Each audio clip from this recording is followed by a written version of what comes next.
Welcome, my furry friends, to the Contractor Sales Academy podcast. Steve, Derek, what's up? I have a question for you, Tom. Uh-oh. How do you know they're all furry? I'm just making an assumption. I don't I'm know. just thinking I need to shave. It's like, man, I hadn't manscaped in a minute. I don't know. Well, Steve, you're sitting there with a pair of scissors right now like somebody needs a haircut. So, I do. I need a haircut. My daughter's getting married, and my son's been doing it since the whole COVID thing started. But I may break down and go to a barber there you go. because There you you know go. what? When it comes to cutting my hair, I got two tools in my toolbox: my son and a barber. Uh, Is that enough tools, Steve? I don't know if that's enough tools. That sounds like a small toolbox. No, but that's a good segue into our topic for today. I know you didn't just throw me a softball. It was like a beach ball, and I had a big plastic bat. right. Boom. So what are we talking about today? Man, we're talking about how you got to have an arsenal of tools, man. You got to, it's now you don't need think of a real toolbox. You don't use a hammer for everything or a screwdriver for everything. It's nice to have options, right? And I guess the only time you need a hammer is when you got to pound something, knock it in, or rip it out with the claw or whatever. But screwdriver ain't going to do you much good in this and that. So having a wide variety of tools is what we were kind of going to talk about today, because Derek, I know you said there's a new member in the bridge who's, he's trying to learn how to set better expectations up front with people. And he just doesn't have, at this moment, because he's brand new, he just doesn't have that big of a selection of tools to use. But as you say that, it's like I'm thinking like of analogy of contractors. We kind of start out with a tool belt, and then we get the toolbox, and then we end up with like a job box, and then we end up with like a full enclosed trailer with equipment, or the truck with all the stuff. So you really do kind of start out with a small arsenal, and then as you become a professional, as you get some experience and you've been around, well, you truly are a rolling toolbox of equipment and things. And that's really what happens, and why these word tracks are so effective with training, of course, is there's so many ways that you can say things to set the correct expectations with the client, to set a customer at ease, to get things off their checklist. I mean, we truly have an arsenal to help others and help ourselves get exactly what is needed. You guys ever feel backed into a corner? I know I have, in this, for lack of preparation, right? You're backed into a corner and you don't know what to do. So what do? We defend, we justify, we brag about ourselves instead of asking a great question or something. And I'm just saying, as you were talking there, Derek, I'm thinking of all the situations that we need a tool or a word track. It's, I need you to come out and give me a bid on Saturday at 4:00 with 9 other contractors, or I need you to break down and itemize everything for me, or you're way more money, or, fill in the blank with all those situations that we put ourselves in. I'm actually blown away, as I was, like I said, when you were sharing that, I'm like, wow, we really pretty much have a tool for every damn thing that comes out of a prospect's mouth that could make us feel cornered. Yep. Rarely will we ever be cornered nowadays. Steve, what do you say when you're backed into a corner? What do we do? We turn around and we kick the back wall out. We create a whole new room for ourselves. Yeah, There it is. yeah. So You can't corner us anymore. if you think about it, and what we're really talking about is one of two things: either objections or someone asking us to do something we really don't want to do. For instance, when I first started in business, they would go, well, I leave for work at 8 a.m. and I get back at 6 o'clock. So you be at my house at, 6 o'clock in the morning or 7 o'clock at night. And like the last thing I want to do is go get into traffic and drive an hour and a half just to meet with someone to accommodate their schedule. Now, in the old days, you're thinking, well, it's their job, their money, so therefore it's their schedule you have to follow. But you don't have to follow it. And when we say tools, just so we're clear on this, we're talking about word tracks. We're talking about words that we can string together to counter or combat any situation without pissing off the customer. Mm-hmm. Really. I mean, everybody could go, screw you. I'm not meeting you at 6 o'clock in the morning and getting in traffic. But we have a way to say things that people are okay adjusting to us. So these tools we're talking about, it's almost like it's a wordsmith. It's a wordsmith. And if you, we call ourselves professional wordsmiths because we actually make money by having the right set of words that we string together. It's almost like you get in an argument with someone, and then later that night you're laying in bed and you're thinking, damn, I woulda, shoulda, coulda said this or that. I would have kicked their ass. I would have won the argument, or I could have, because we don't know on the spot in the moment when we're in that fight or flight mode, we can't come up with the right words. Now we can. And it only comes from one thing, and that's because we practice over and over and over and over again. And let me drag on one more point. There's really only a dozen objections, basically. 90% of any objection by any customer only falls into one of maybe 10 or 12 objections. So that would cover 90% of all of them. Money being the top, the number one item. So you just have to learn a few words to turn the conversation around. So the prospect is actually happy that it got turned around, not pissed off. It's funny watching how these word tracks have evolved too, because we all come in, we all start this thing, and you get one word track, say about budget. I'm thinking of that one right now. And how many different variations of getting somebody's budget now have spawned off of all those first word tracks. You know what I mean? Because the key is, having the tools, but then really making them your own. When we first started, I remember people writing down word for word what I said. Yeah. And I'm like, wait, you don't have to. No, at first you need the words. Yeah. And you'll say the words actually word for word. And when you hear that shit, you go, man, he's using my words.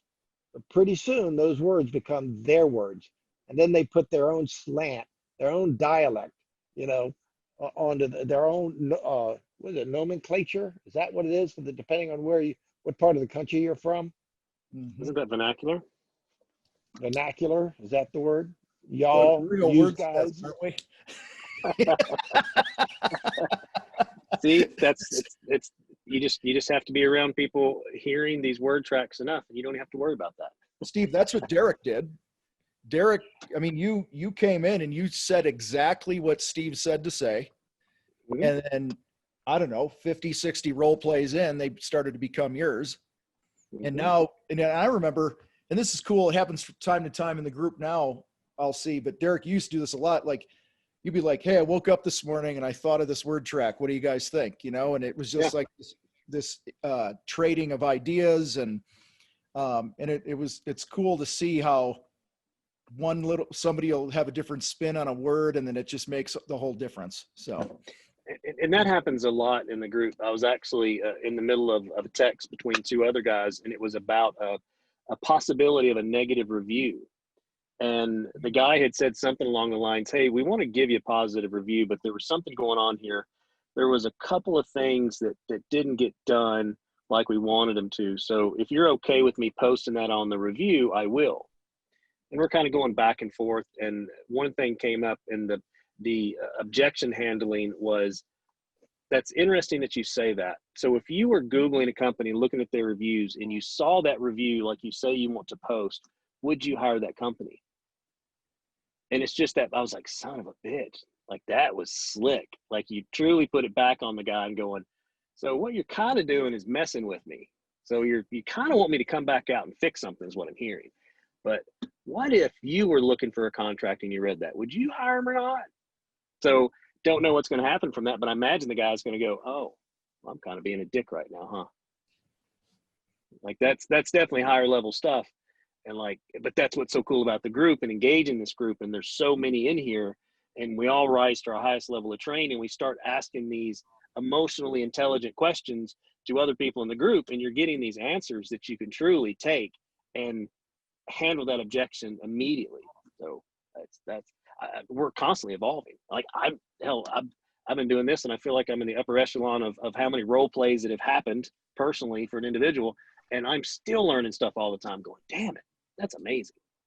What I'm loving is seeing, and it seems to be happening more lately. I don't know why. It's always happened, but it just seems more frequent now. Guys are jumping in and they're going, hey, I had this call with this guy today. He said, blah, blah, blah. I said, blah, blah, blah. What do you guys think? Like, it's truly that safe place where you could come in and just go, hey, coach me up. What do you guys see? You know, and then what's also cool is, Derek, I've seen you do this and other people as well. Before they spew off what they would have said, they always go, well, what was the context? What was the spirit? What were you on the phone? Was this text? Was it like, there's always this, it's funny seeing the skills that are developing as salespeople being played out in the group with one another, because they're really shin-fooing each other in the group in order to get to the heart of how to help them. Well, isn't it right tool, right job, right task? So, Yeah. I mean, truly, like, you obviously wouldn't want to use a hammer, you know, for something that you would need a grinder for. And that's kind of, to your point, that's what's happening is they're sharing and we're going, oh, wait. There was some, you needed to get the right context. You needed to set that up correctly. You know, what was exactly going on, because that could have changed everything. It's pretty amazing to have a group of people. And we talk about the power of the group. Yeah, it's the word tracks. Yeah, it's the 5-step process of Shinfu. But when you actually apply that with a group of other individuals and you know on a whim, and this has happened multiple times, hey, I'm about to get on a call. I'm about to, you know, meet with a client. This is what's going on. What would you guys do? I mean, how powerful is that? Because in my own company, we have 15 employees. I can pull a lot of stuff from my team, but to have hundreds of people that are training and working their ass off to get good at this, that you can literally reach out to on a whim and help you through that process. I mean, how do you even put a price on that? Like, if I, to this day, still ask questions of people that are smarter than me, just because I can rise to that level, and then also I can give that back. I mean, it's mind-boggling to have that network of people that are willing, not only willing, like, you get like 15, 20 to 30 comments. So it's not even like just one. It's like, no, man, check this out. Let me help you out. The coolest of all this is that most people believe that people that can speak like we do are just born smart. We're born with that natural talent. But the truth of the matter is nothing, especially for the three of us, nothing could be further from the truth. that no matter where you are, like if you flunked English like I did, I barely got out of any English class I ever took. Okay? But you can learn this. No matter where you think you are on the wordsmith scale, you can get to a 10 by just hanging out with other people like us that take this craft seriously and practicing. And when you get good at this stuff, your sales closure rate will skyrocket. Mm-hmm. And your windshield time driving out to consults will plummet. So that's a 1-2 whammy that is good for all of us. So I had a call with a client today, Shinfu, and we actually did FaceTime. And older couple, they're probably, I would say they're late 60s, 70s. And we wrapped up the FaceTime, and he didn't hang up immediately. And I spoke with both the husband and wife, and she was like, I really felt heard. That was a really nice conversation. And then the guy said, you know, it sounds like he really understands what we need.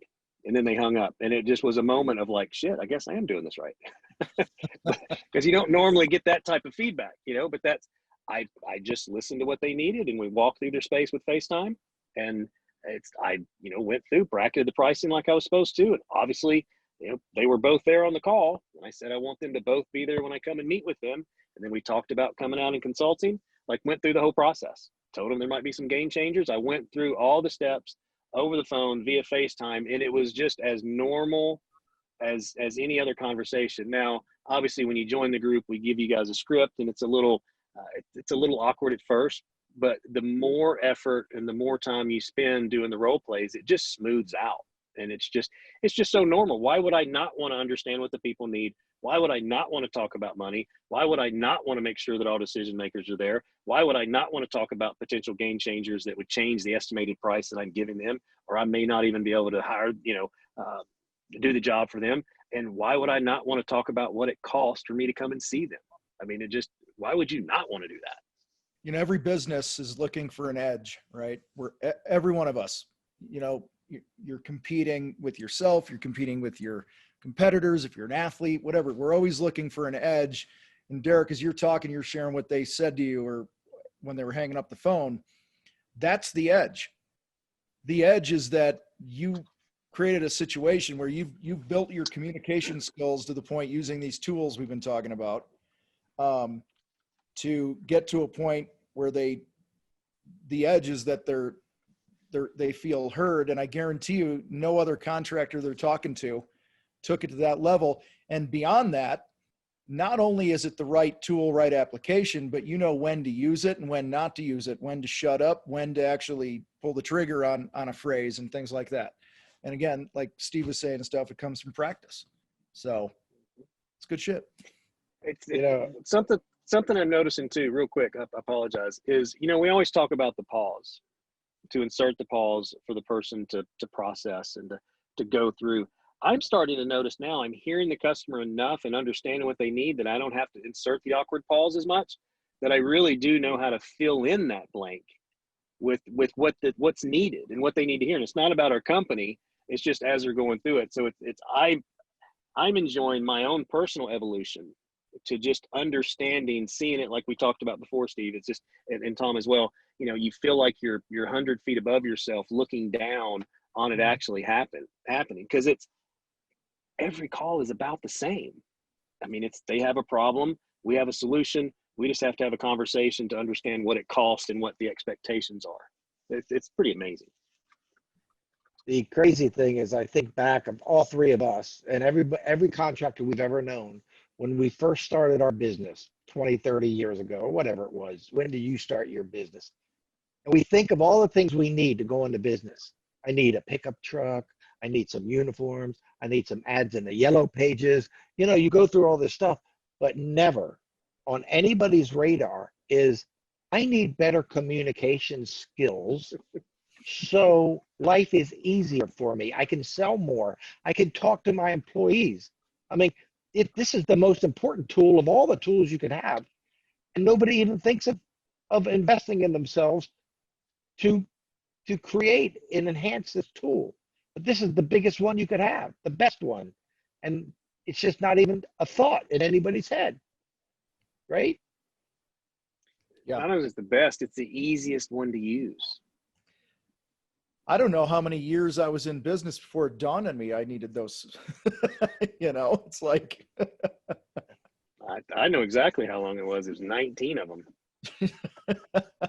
I just remember how frustrated I was. Because for me and a lot of us, we go to things, and I see this a lot online and different Facebook groups and stuff where people be like, hey, I'm trying to figure out which font I should use on my proposals, or which estimating system is going to give me the edge so my bids look really good. And listen, I'm not taking anything away from looking the part, right? And having your shit together and this and that.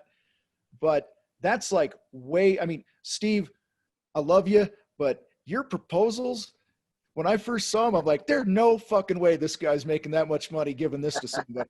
It looked like a clown made it. All right. Like a bunch of colors all over it. But it's because that was so far down the totem pole or the list of importance or whatever it was, because the communication and then being heard and these tools that we're talking about, you're like, that's not the most important tool. It works. Let's go. And so I just see a lot of people get paralyzed by all this which app and technology and this and that. And I'm all for automating the right things, but man, you gotta, we've even seen people come in and they've tried to automate the Shin Fu, right? With chat bots and all this other shit. And we're like, no, that your edge is the human connection, guys, So I don't know. Are you upset that I just ripped on your art skills, Steve? No, that's a compliment. All right. I'll tell you what I heard. This is what I heard to come out of your mouth. instead of you mocking my proposals, I heard, Steve, you truly understand the most important things, Mhm. and you understand what's not the most important things.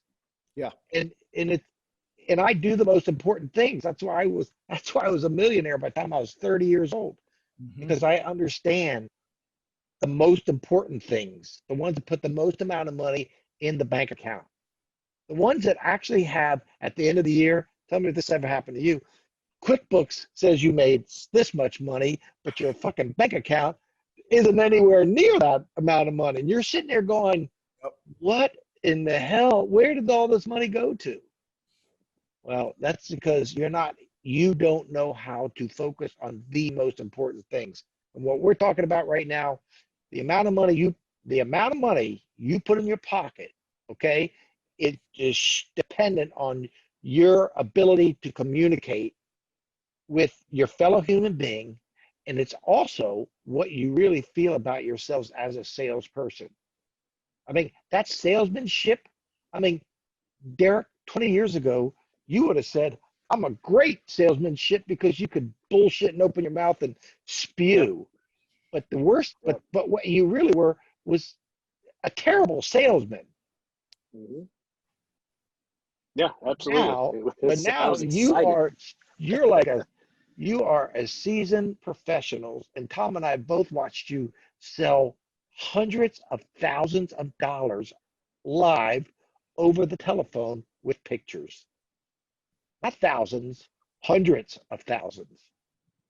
It's true. You have to pinch yourself every day, Derek, right now, going, I can't believe I sold that. It's I do, and it's even whether they're big jobs or small jobs. Just it's well, yesterday I went and picked up Of 3 course, he's got an deposits because example of today, phone right? calls. You know, What's that, Tom? I said, of course, he's got an example to share from yesterday. Yeah. Well, dude, I'm okay. It's Yeah. I'm booked for the season. 2020 is booked. I'm booking 2021, and it just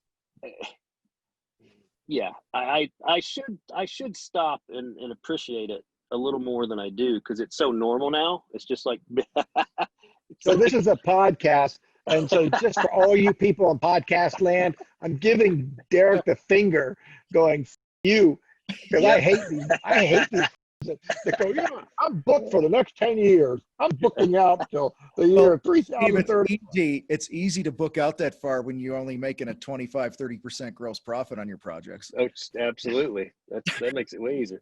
Try to do it at 58%. A little Yeah, I know. different. That's why I said that, because I know where you're at. Yeah. But here's the thing. Here's why. One of the biggest reasons why is because I have the time to filter through these people and to go see people. Like my day yesterday, I had two deposit collections. Actually, make that three deposit collections, and then I had 4 other phone calls that I had to make via. I mean, Shinfu, not just random. Amongst all the other just problems that need to be solved in business is. And I'm like, my calendar, I was showing my wife my calendar yesterday. She's like, I don't even know how you're doing this. And but a lot of times I'm having that conversation while I'm driving. I multitask in the way that works good for me. But there's no way in hell I could have done this without having the time. I mean, my average Shinfu now is about 11 minutes. When I'm talking to a customer, it's landing right around 11, 12 minutes. It's enough. Now, obviously, there's a little bit of conversation, or they've done their social. I've given some assignment selling, and I've done some things to actually get on the phone. But even if I get on a phone like a random call that I just answer, it might be 20 minutes. Mm-hmm. But it's still enough information. And I mean, dude, I've already had 2 today. One, they didn't have the budget at all. It wasn't even in their realm. And the other just needs to go back to his wife and talk to her. So it's now I'm going to think about it, and I know. But at least I had that over the phone, and the other one probably won't call me back, but I got a straight up no, and I'm going to think about it. Way better than going to see those people. I don't know, Derek, if you would have schlepped yourself out there and impressed them with how cool you are, you probably would have sold them both. Yes, of course, because I'm pretty cool. All right. Well, guys, the tools are there. And what's cool is it's an ever-growing, is that the phrase? Yeah, ever-growing sack of tools. right? It's an ever growing bag of tools. Sack is more fun to say, funnerer. That was good. That's some good wordsmithering. Mhm. All right. Well, listen, appreciate everybody hanging out with us here today. Give us a review if you haven't done that. Share this with another contractor who needs to hear it. And if you're wanting to learn more about what we have going on, you can go to contractorsalesacademy.com, or you can even go to Facebook, type in contractorsalesacademy.com. We got our page there. You hit the message button, you shoot us a message, and we'll be in touch with you and have a conversation. So, Steve, Derek, you guys rock. Later, boys. Later.